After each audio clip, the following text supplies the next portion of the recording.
Let's go through your homework for St. Olaves and Newstead Homework 27, focusing on the Meadowland comprehension section. Question 1. The question asks, this extract is written in which person? Your choices are 1 stone, 2nd, 3rd, 4th, and 5th person. The correct answer is C, 3rd person. Now, why is that? Well, the narrator tells this story using pronouns like he and him when talking about the main character. For example, the text says, as he took numerous steps forward. This shows the narrator is outside the story, describing what the characters are doing and thinking. That's what we call the 3rd person point of view. The other answers are incorrect, because 1st person uses I and me, 2nd person uses you. And just so you know, 4th and 5th person aren't actually standard ways to tell a story. This question was testing your understanding of point of view in literature. Question 2. What emotion did the narrator express in the first paragraph? Was it anxiety, fascination, exhilaration, insanity, or despondence? The correct answer here is B, fascination. The text uses words like engrossed, overwhelming beauty, and captivating presence. These words show a deep and absorbing interest, which is what fascination is all about. The other options don't fit because the emotions in the passage are positive and wondrous, not negative like anxiety or despondence. Exhilaration would mean high-energy excitement, but the character seems more quietly awestruck. This question was testing your ability to spot mood and tone through word choice. Question 3. How is the narrator traveling in this passage? Is it on foot, by motorcycle, by automobile, by helicopter, or by animal? The correct answer is A, on foot. The passage keeps mentioning things related to walking, like as he took numerous steps forward, and the slightly heavier footsteps of his fellow adventurers. There's no mention of any kind of vehicle or animal, so those answers don't make sense. This tests your skills in specific detail retrieval and inference. Question 4 together. The question asks, the phrase, he found himself genuinely icebound, in line 5, suggests the narrator feels, and then we have 5 options. The correct answer here is B, apprehensive. Now, why is that the right answer?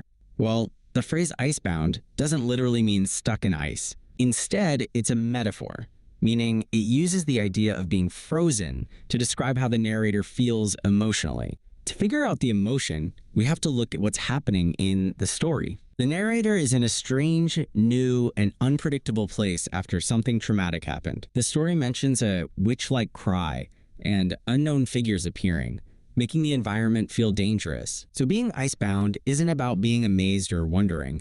It's about feeling fear and uncertainty. The narrator is frozen because of the strangeness and possible danger around him. The feeling of anxiety and fear about what might happen next is what we mean by apprehension. Does that make sense? Let's look at why the other answers aren't quite right. A, frigid. Frigid would mean actually cold. But the passage hints at a hot, tropical place. So we are talking about feelings, not physical coldness. C, astonished. The narrator is probably surprised. But astonished doesn't include that feeling of fear or worry. You can be astonished by something really great. But here, the narrator is frozen by something unsettling, so apprehension is a better fit. D, playful. The situation sounds serious and tense, not fun or playful at all. E, like an ice sculpture, this takes icebound too literally. The phrase is about a feeling, not turning into an ice statue. So the main idea here is understanding figurative language, specifically metaphors. We have to use the clues in the surrounding text to figure out what emotion the metaphor is trying to show. Question 5. The phrase, captivating his mind, body, and soul, implies that the narrator feels which of the following? Confined, enchanted, like a slave, like he could not budge or think, or in anguish. The correct answer is B, enchanted. When you're captivated in this way, it's like a powerful magical experience. Enchanted is the perfect word to describe being completely under the spell of the surrounding beauty. Even though he felt unable to move, it was because of wonder, not because he was trapped or in pain. Thinking he feels like a slave is a negative comparison that doesn't match the positive tone of the passage. This is testing your understanding vocabulary in context. Question 6. The phrase, some of these creatures had tried to prey upon them, only to be frustrated, disappointed, and repelled by the team's blazing torches and sharp machetes. is an example of what literary device? Metaphor, simile, alliteration, personification, or sibilance? The correct answer is D. Personification. Remember, personification is when we give human qualities to animals or objects. Saying the creatures were frustrated and disappointed gives them human emotions, which is personification. The other answers are wrong because there's no comparison using like or as simile, no direct comparison without like or as metaphor, no repetition of consonant sounds, alliteration, and no repetition of sibilance. This question tests your skill in identifying literary devices. Question 7. Which of the following does not contribute to the sense of peril in the passage? Is it slightly heavier footsteps, hushed murmurs of caution and concern? The mountains in this region were unforgiving, devoid of any signs of human presence, or potentially poisonous plants. The correct answer is A, slightly heavier footsteps, because all the other options create a feeling of danger or unease. Hushed murmurs means worry. Unforgiving mountains sound harsh. Being devoid of human presence suggests isolation, and poisonous plants are a direct threat. But slightly heavier footsteps is just a neutral observation that doesn't suggest danger. As we said, the other options, B, C, D, and E, all have words or ideas that directly create a sense of danger, isolation, or caution. This question checks your ability in analyzing mood and tone. Let's move on to the next question. This one says, the clouds are described as soft marshmallows, which makes them sound like they are, and then it gives us 5 choices. The correct answer here is E, airy. Now, why is airy the best answer? Well, this question uses a simile, which is when we compare two things using words like or as. Here, we're comparing clouds to soft marshmallows. The important thing is to figure out what the most obvious thing they have in common is. What's the first thing you think of when you think of a marshmallow? Marshmallows are soft, yes, but they're also mostly made of whipped air, which makes them really light and puffy. When you look at clouds, they seem like big, puffy, weightless shapes floating in the sky. So when we say soft marshmallows, it really makes us think of that light, puffy, and almost weightless feeling of clouds. The word airy really captures that feeling of being light and full of air. Let's go through the other options to see why they don't quite fit. A, firm. Firm is actually the opposite of what we're going for since marshmallows are soft. B, tacky. While marshmallows can be a little sticky, that's not really how we think about clouds. C, velvety. Velvety describes a very specific texture, like a smooth fabric. Marshmallows are smooth, but velvety isn't the best way to describe them, and it doesn't really connect to clouds. The main thing that connects marshmallows and clouds is that light, puffy feeling, not exactly how they feel to the touch. D, sweet has to do with taste, and we're talking about how clouds look and feel, not how they taste. So in this question, we're testing your understanding of similes. You need to figure out the most important thing that the two things being compared have in common. Question 9. Which combination of vocabulary creates a sense of relief in the passage? The answer is C, lazily. Toying eluded. Now, why is this the right answer? Well, these words paint a picture of the wind after our team has made it to where they're going. Lazily makes you think of something moving slowly, and aramse toying suggests a gentle, playful touch, and eluded means it's not threatening or trying to catch them. All these words together give you a feeling of calm, like the danger has passed. The other options? Nope. A and B remind us of the tough, scary parts of the trip. And D, while novelty, patterned, precious might make you think of something cool, like a windmill, it doesn't give you that feeling of, we're safe. So the big idea here is how word choice affects the mood of the story. Got it? Question 10. In line 9, hushed murmurs of caution and concern, why did the author use the word murmurs? The best answers here are A and C. A, it suits the scenario better than sounds. Murmurs isn't just any noise. It's a quiet, worried kind of talking. It fits perfectly when the team is being careful and maybe a little scared. C, it engenders a disquieting atmosphere. Hushed murmurs makes you feel like something's not quite right. It creates a feeling of unease, like everyone's a little bit on edge. Why not the other answers? Well, B might be true, but murmurs doesn't directly tell us they're tired. In D and E, Those are more about what the writer likes or how many syllables there are, not about the feeling the word creates. So remember, authors choose words carefully to set the mood. Question 11. How does the description in lines 28 to 31 affect how we see the windmill? The correct answers are C and D. C. It invests the windmill with vitality. The words used make the windmill seem full of life, like it could take flight at any moment. It's not just a building, it's got energy. D. It evokes a gleeful image. The description uses happy, positive words like freshness, delight, and bright. Makes you think of something cheerful and joyful. The other options don't fit, because the windmill isn't described as industrial or sad, somber. And apprehensive means worried, which doesn't make sense for a windmill. Got it? Question 12. The clouds and the windmill are both described as light. How does this make the environment feel? The right answers are C and D. C. Inviting. Soft clouds and a cheerful windmill make the scene feel welcoming, like a nice place to be. D. Tranquil. Lazily drifting clouds and a weightless windmill create a sense of peace and calm. Murky, substantial, and stiff don't fit because those words suggest something heavy, dark, or rigid, which is the opposite of what the passage describes. Okay, ready to switch gears to some math questions? Question 13. Tommy's shirt is 20% off. How much does he save? The answer is 4 pounds. Here's how we figure that out. 20% off means he saves 20 out of every 100 pounds. Since the shirt is 20 pounds, we need to find 20% of 20 pounds. One way to do this is to first find 10%. To find 10% of something, we divide it by 10. So 10% of 20 pounds is 2 pounds. Now, since 20% is double 10%, we double the amount he saves. 2 pounds plus 2 pounds equals 4 pounds. So Tommy saves 4 pounds. Question 14. The bike costs 350 pounds. But is reduced by 35%. What does the bike cost after the reduction? The answer is 227 pounds and 50 pence. Here's how you solve it. First, we need to find out how much money is taken off the price, the discount.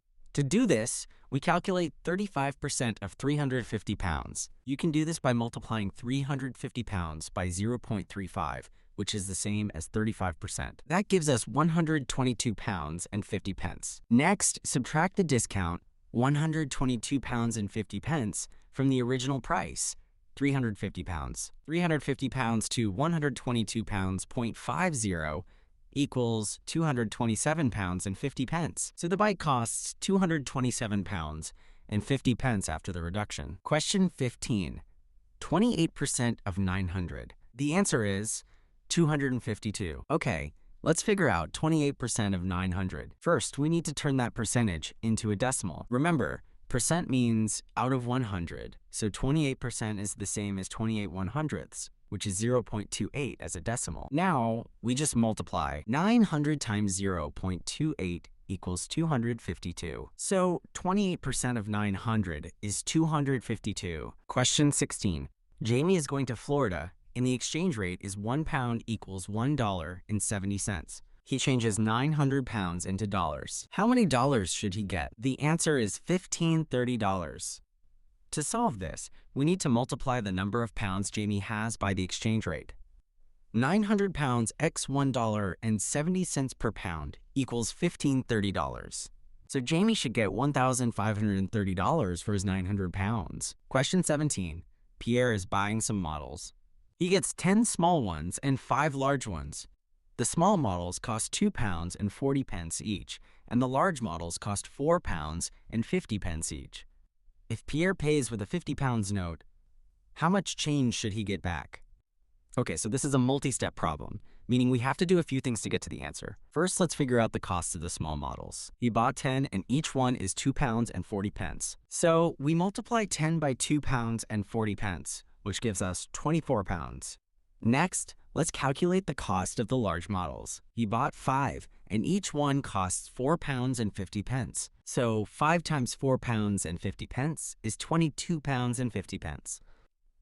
Now, to find the total cost, we add the cost of the small models and the large models together. That's 24 pounds plus 22 pounds and 50 pence, which equals 46 pounds and 50 pence. Finally, to work out the change, we subtract the total cost from the amount Pierre paid with, which was 50 pounds. So 50 pounds minus 46 pounds and 50 pence equals 3 pounds and 50 pence. So the correct answer is 3 pounds and 50 pence. Question 18. We have a parallelogram and we need to work out the perimeter. Remember, the perimeter is the distance all the way around the outside of a shape. The sides of the parallelogram are x, x, x plus 9, and x plus 9. Which of the options correctly shows the perimeter of the shape? A. Not visible. B. 3x plus 19. C. 4x plus 18. D. 4x plus 20. The correct answer is C.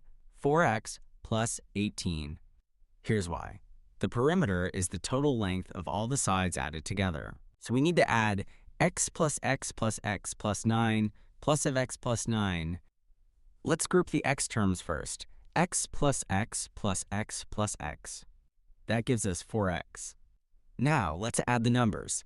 9 plus 9 equals 18. So the total perimeter is 4x plus 18. The other options are incorrect because they are the result of incorrect calculations when adding the terms together. This question was testing your algebra skills, specifically calculating the perimeter with variables. Question 19. Imagine a bag filled with 12 colored counters. 3 are blue, 6 are red, and 3 are green. Now, if Tom picks a counter without looking, we need to mark on a probability scale the chance that he picks a blue counter. The correct answer is to mark a cross at the 1/4 position on the scale. Here's the detailed explanation. Probability is all about figuring out how likely something is to happen. We calculate it by dividing the number of ways we can get what we want, favorable outcomes, by the total number of things that could happen, total number of outcomes.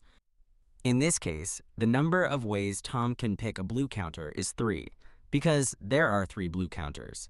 The total number of counters in the bag is 12. So the probability of Tom picking a blue counter is 3 out of 12, or 3/12. Now we can simplify this fraction. Both 3 and 12 can be divided by 3, so 3/12 becomes 1/4. On a probability scale, 0 means something is impossible, and 1 means it is certain. 1/4 is exactly halfway between 0 and 1/2, so that's where we mark our cross. Question 20. Jane fills her car with 12 liters of petrol. After driving around for a while, she notices she now has 7.5 liters left. We need to calculate the percentage decrease of petrol in the car. The correct answer is 37.5%. Here's how we work it out. The formula for percentage decrease is decreased original amount x 100.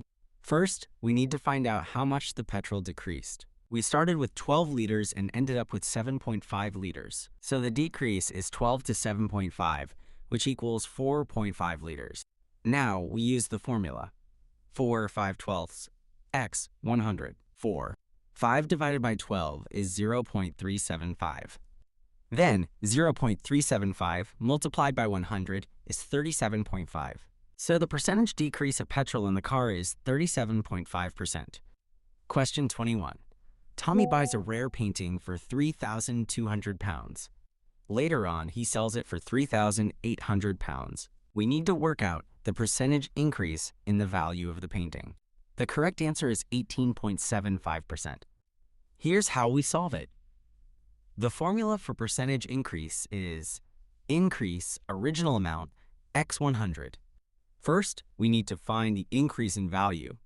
The painting went from 3,200 pounds to 3,800 pounds. So the increase is 3,800 pounds to 3,200 pounds, which equals 600 pounds.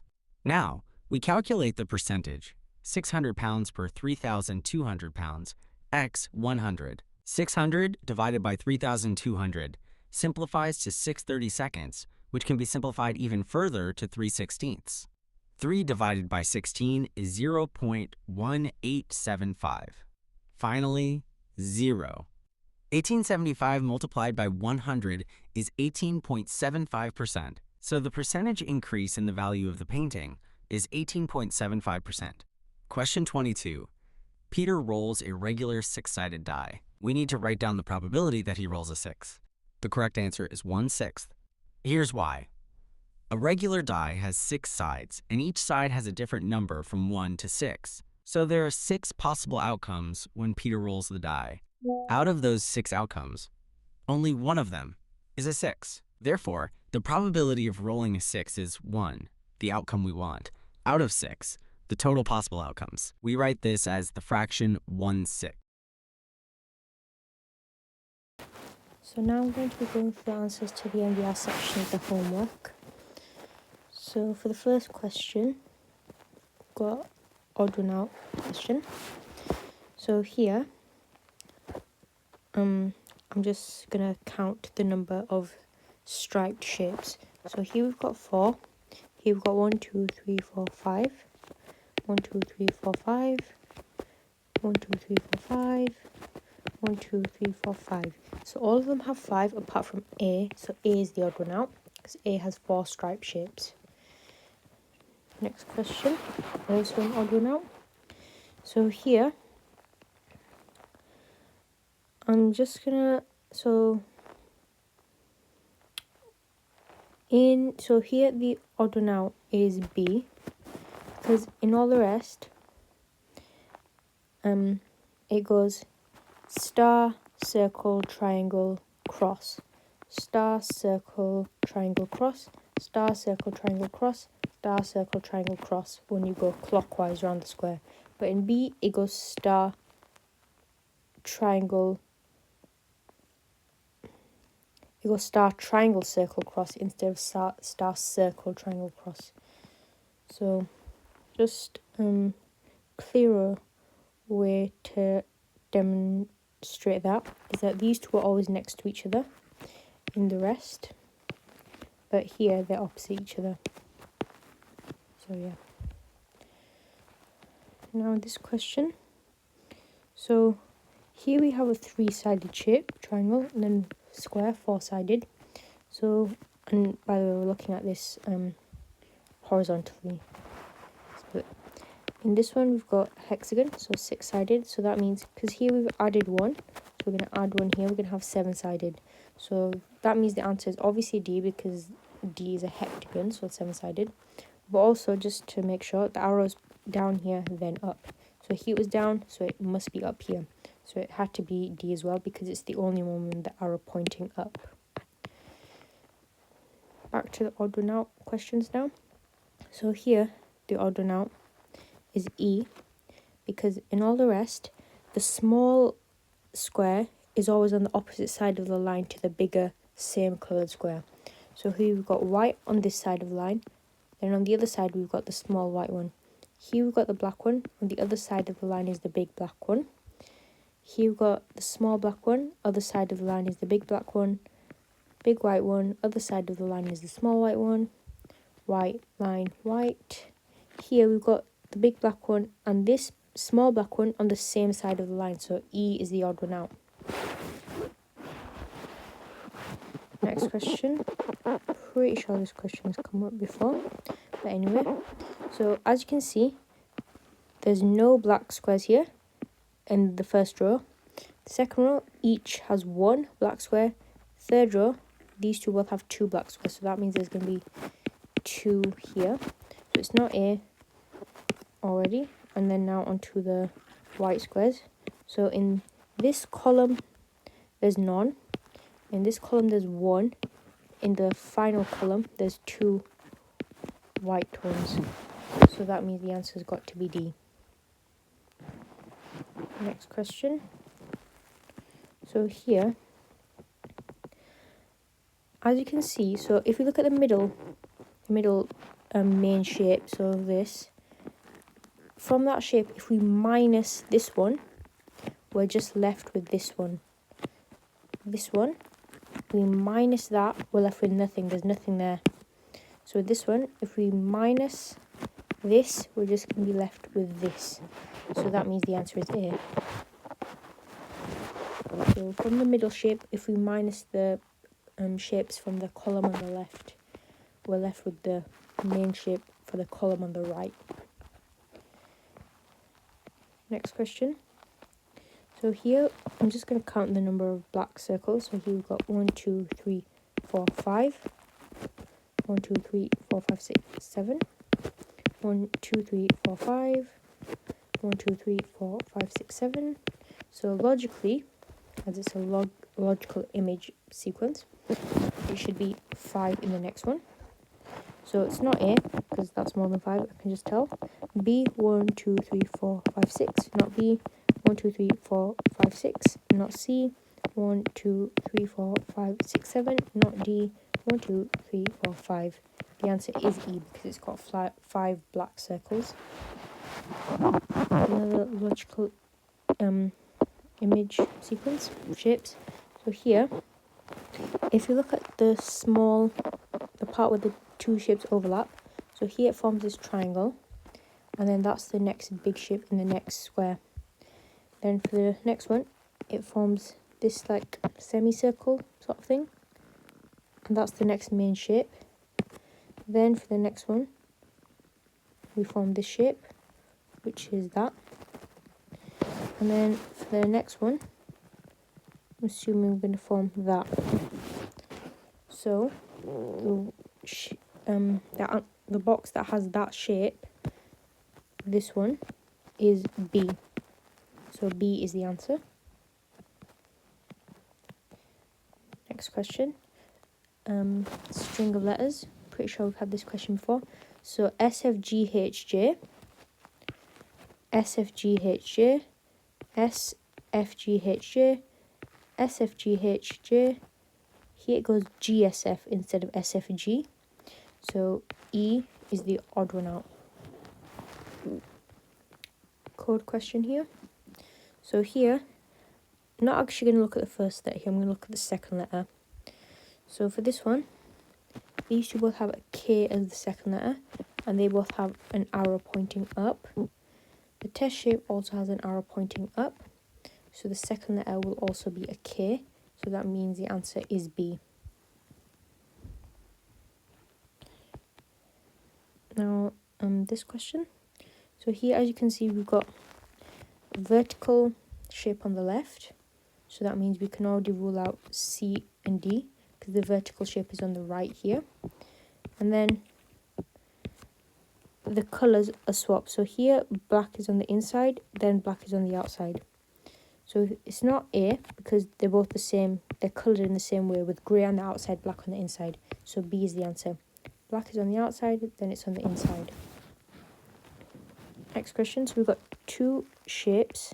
They've just repeated. They're not mirror images of each other. They're just the same shape next to each other. So it's not A, because these are mirror images. Not B, mirror images. C and D.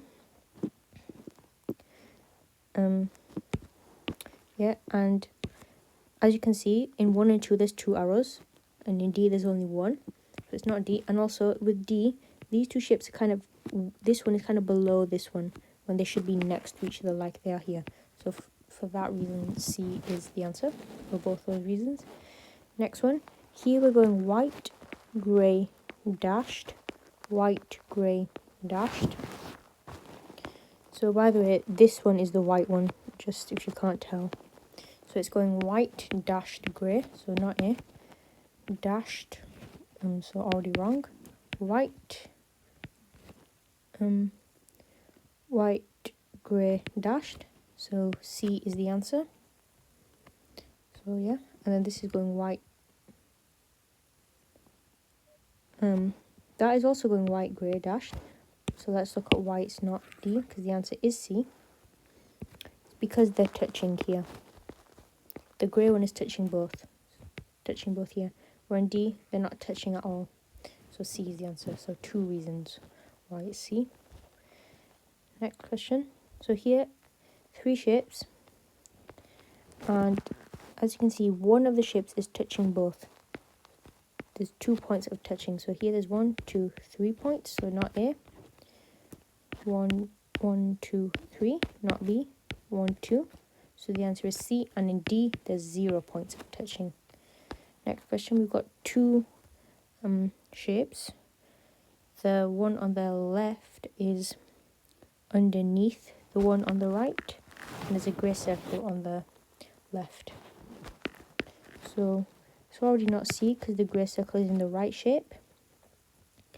And then the answer is A because the left one is underneath the right one. B, the left one is on top of the right one. Same reason it's not D.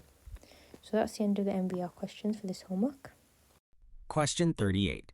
We have the words cat, per, top, and set. The question asks, without changing the order of letters, How many six-letter words can we make by joining two of these words together? The answer is A1. Why? Well, we need to try combining these shorter words and see if we can make real six-letter words. If we combine top and cat, we get top cat, which is a real word. But if we try other combinations like catper, cat top, perset, or set top, those aren't actual words we use. So only top cat works, making just one valid word. The other answer options are wrong because we only found one valid word, which is top cat. This question was testing our skills with word formation and compound words. Question 39. Let's put some words in order by length. Our sentence is, elephants roam wildly. We want to arrange these words from the longest to shortest. The correct answer is D. Elephants wildly roam. Here's how we solve it. First, we count the letters in each word. Elephants has 9 letters, roam has 4 letters, and wildly has 6 letters. Now, we put them in order from most to least, 9, 6, 4. So the words in that order are elephants, wildly, and roam. The other options are incorrect because they don't put the words in the correct order, from longest to shortest. This question was all about verbal classification and ordering by length. Question 40. Time for some code breaking. In a foreign language, we need to figure out which word means Christmas. Here's the code we have to decipher. MISD. Goth means Merry Christmas Dad. Goth, W-U-I-M, freck comp means Dad is merry today. Comp, W-U-I-M, freck comp means Mum is merry today. The correct answer is A, M-I-S-D. Let's break it down. Look at the first and second sentences. Comp and goth are in both, and the English translations share merry and dad. So comp, goth equals merry dad. From the second sentence, we can figure out that comp must mean merry. That means goth is dad. Now, back to the first sentence. MISD comp goth means Merry Christmas Dad. Since we know comp is merry and goth is dad, that means MISD must be Christmas. The other options are incorrect. This was a test of our code breaking and logical deduction skills. Question 41. Okay, let's arrange some words by vowels. The sentence is, our ocean provides food for many people. We need to put these words in order based on the number of vowels they have, from most to least. If some words have the same number of vowels, we keep them in the same order as they were in the original sentence. The correct answer is E. Ocean provides people our food for many. First, let's count the vowels A, E, I, O, U in each word. Our 2, ocean 3, provides 3, food 2, for 1, many 1, people 3. Now, let's put them in descending order. 3 vowels. Ocean provides people, same order as the sentence. 2 vowels. Our, food, same order as the sentence. 1 vowel. 4, many, same order as the sentence. So the final order is, ocean provides people our food for many. The other options are incorrect because they don't follow the correct vowel order or mess up the original sentence order when there's a tie. We were working on our verbal classification skills here. Question 42. Time to find the odd one out. Which of these does not belong? A spoke clearly. B shouted angrily. C whispered slowly. D screamed furiously. E typed quietly. The correct answer is E, typed quietly. Why? Because all the other choices are things we do with our voice. Speaking, shouting, whispering, and screaming. But typed quietly is something we do with our hands on a keyboard, so it's the odd one out.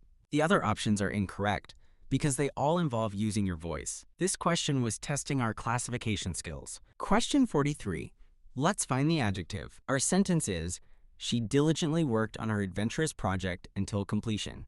Which word is an adjective? The correct answer is E, adventurous. Remember, an adjective is a word that describes a noun. In this sentence, project is a noun, and the word adventurous describes what kind of project it is. That makes it the adjective. The other options are wrong because she is a pronoun, diligently is an adverb, worked is a verb, and her is a possessive pronoun. This question was testing our knowledge of the different parts of speech and specifically identifying adjectives. Question 44. More code breaking. We have to match words to number codes. The words are star, rats, tars, arts. The codes are 5,916, 6,195, 9,165. Which sequence of numbers represents the code for the word arts? The correct answer is B1695. Let's compare rats and tars. The only difference is the first letters R and T are swapped, and so their codes must also be swapped in the first position. Looking at the codes 6,195 and 9,165, we can see that 6 and 9 are swapped. This means RT equals 6, 9. The other letters A, S equals 1, 5. Looking at the code 5916, let's test if it's star. If star equals 5,916, then S equals 5, T equals 9, A equals 1, R equals 6. This fits our previous pairs. So the code is A equals 1, R equals 6, T equals 9, S equals 5. Therefore, arts equals 1695. The other options are incorrect because these sequences don't match the code we figured out. This is another code-breaking/logical deduction question. Question 45. Time to find words that are similar in meaning. We have two groups of words. Group 1, article, appoint, argue. Group 2, retire, disagree, discharge. The correct answer is A, argue, disagree. To argue means to give reasons for or against something, often when you don't agree with someone. To disagree means you have a different opinion. These are very similar, so they're the closest in meaning. The other pairs aren't as closely related in meaning. Question 46.